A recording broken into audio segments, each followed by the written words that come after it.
Hi, I'm Nicole, and today I'm going to give you 3 tips for finding a therapist that's right for you. Tip number 1, know the characteristics of the therapist that you want to work with. And when I say characteristics, I mean, are they interactive?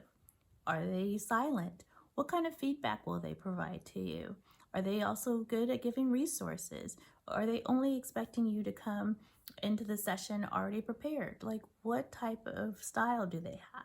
Do they use their hands? Are they animated? Those kind of things are things to think about, along with some of the demographic information as to what their gender expression is, what age bracket they're in, what religion they might be, or spirituality, how that's expressed. You might also think about their race and ethnicity.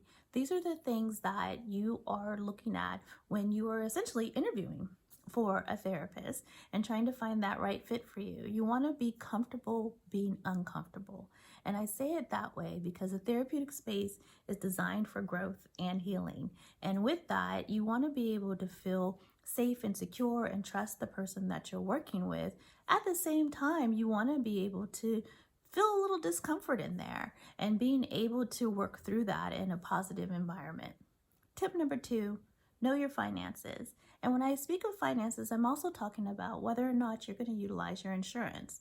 So some insurance providers will provide you with a list of in-network providers. All you have to do is call and ask. And that is really helpful when you start your search, because that way you can know whether or not you're going to have a fee for the session, if you're going to be responsible for a portion of that fee, or if you just have your copay. And being able to know that, it really helps. It puts you in a good space to know, okay, I'm only going to look at therapists that accept this insurance, or I'm going to look for people who my insurance is going to cover, even if they aren't necessarily in network. And those are questions that you can ask your insurance provider depending upon your plan.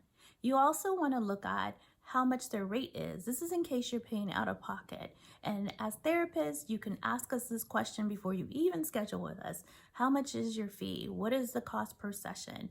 Is it a different cost for the initial session versus follow-up sessions? These are all great questions to ask. If for some reason the therapist says, I'm not going to answer that, or, oh, I'll let you know at the end of the session, that's not the right therapist for you.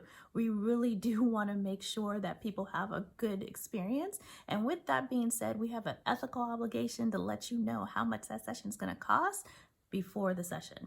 That way you can make an informed decision. It's actually called part of informed consent for you to be able to receive treatment with one of us. Tip number 3, this is make a list of at least 7 therapists who you feel resonate with you. So once you have this list, you're going to contact them all at one time. Either you're leaving voicemails or you're sending emails, or some of us have form submissions on our websites and you can complete those as well. And it's fine to reach out to 7 people at once. You're not committed just because you reached out and contacted any one of us. You want to be able to give yourself this wiggle room so that in case somebody is full, or if they no longer accept your insurance, or even if it takes them some time to get back to you, you have time to say, okay, well, I'm going to meet with this person instead and see how that things go, and I can get back to you. Those are perfectly fine things to say to us. I hope these tips were helpful for you. There's also a guide attached at the end of this vlog. Thank you and have a good day.